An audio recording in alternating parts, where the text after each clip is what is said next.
Ang binibili nyo bang pre-packaged food and drinks ay masustansya? O baka naman makasasama na sa kalusugan? Paano ba dapat busisiin ito para maiwasan ang mga pagkaing mataas sa asukal, asin at taba?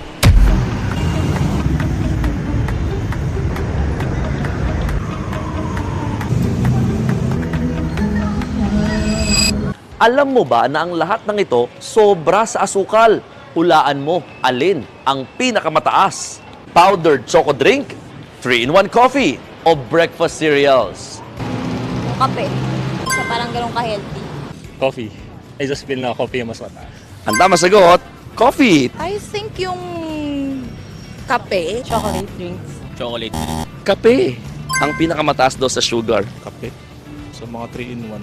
Tamang sagot, kape. Chocolate. Cereal. Coffee. 3-in-1 coffee po. 3-in-1 din. Cereal. 3-in-1 coffee. Powdered milk. 3-in-1 coffee daw ang pinakamataas sa sugar. Alam mo naman ba na ang lahat ng ito sobra sa sodium o asin? Alin naman kaya rito ang may pinakamataas? Instant noodles, shrimp flavored chips, o baka naman itong cheese spread? Noodles. Ang sagot, noodles. Tama. Crackers. Instant noodles. Sodium. Cheese bread. Instant noodles. Yung mga seasoning. Instant noodles. Noodles. Noodles din. Crackers. Noodles po. Tama sagot, si Mrs. Alam mo ba na ang lahat ng ito sobra sa fats o taba? Hulaan mo, alin ang may pinakamataas? Ito bang hotdog? Cheese spread? Cream-filled cookies? Ito. Mali. Hotdog. Hotdog. Hotdog. Cream-filled cookies. Cheese bread. Cheese spread. Uh, Ang tamang sagot, cream-filled cookies. Hotdog. Cheese. Cheese. Cream-filled siguro. Mga cream-filled cookies. Same din. Hindi ko tama na sila. So parang, The feeling of those cookies kasi kung pagkakaalam ko, it's made of fat. Agree? yeah. Ang tamang sagot, galing! Cream-filled cookies.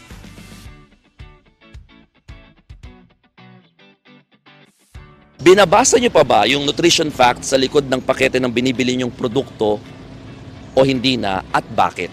I read. I work out na recommended by my coach. Ako hindi na. Hindi pa ako health conscious, kumbaga. So, kung ano lang gusto kong kainin, kinakain ko lang siya. Parang ganun. So, hindi siya pumapasok sa isip ko kasi gusto ko lang kumain. Gusto ko lang mabusog. Yes. Pag nagda-diet, binabantayan ko yung mga blood sugar, ganyan. Kasi may diabetes.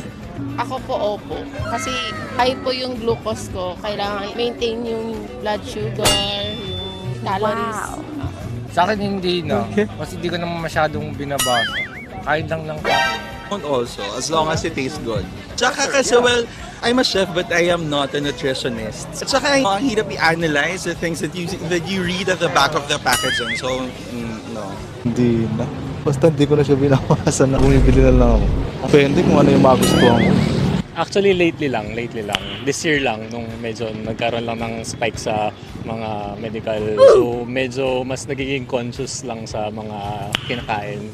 So, mas naging mindful lang dun sa mga binibili. For me, hindi na po kasi masyadong maliit yung label. So, medyo hindi kasi maganda yung eyesight. And then, hindi naman ako super health conscious. So, that's fine. Hindi rin, ano lang, flavor lang. Kung ano yung gusto kong flavor, yun lang yung bibili.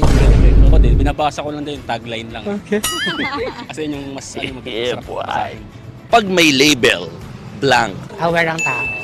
Mas may alam. Inform. Kapag may label, mas safe. Eye-catching. May assurance. Ipangahawakan. Mas secured. Sigurado. Kung sakali bibili ka ng product at kung sakali may makikita kang product na yung label, gaya nito, na nagbababala sa'yo na mataas siya sa sugar, sodium, or fats, bibili mo pa rin ba yung produkto o hindi na at bakit? Okay sa akin. Kasi, I mean, at least mas inform yung tao. Hindi naman lahat ng tao, consumers is may time pa tumingin. Mas better siya kasi magiging, especially sa mga health conscious, mas magiging aware sila kung anong product na mas healthy or not. Ako magiging aware na sa mababasa ko kapag nakita ko yung label na ganun. Kasi kung ilalagay nga natin yung sa pinakaharap, malalaman agad natin kung safe ba to or kung dapat ba to. Oo, para alam ng mga bibili yung laman ng produkto. Ako, mas okay. Maging aware na kumbaga. Mas okay siya na may ganong warnings. At least alam mo agad na, bawa, ayun, high in sugar nga siya. Mas magiging conscious ka rin siguro sa pagpili ng product. Yes, kasi it's easier for us to understand. Yes, dapat mas kasi hindi mabasa rin yung likod minsan eh. Tapos, syempre kapag makikita mo, mag-iisip ka kung maghahanap ka pa ng ibang option. Mas okay sa harapan kasi mas nakikita na kung ano yung nilalaman ng produkto. Siguro, hindi na magdadalawang isip kasi andun na, sa harapan mo na. Parang pinapamukha na sa'yo na, nandito na pala lahat ng kailangan iwasan. Yun lang.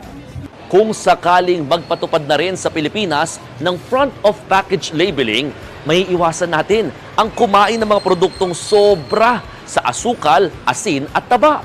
Isa lamang ito sa mga mabisang paraan para mapigilan ang mga non-communicable diseases o tinatawag na NCDs gaya na lamang ng diabetes, cancer, heart problem at kidney disease sa mga Pilipino. Kaya naman, #dapat may label.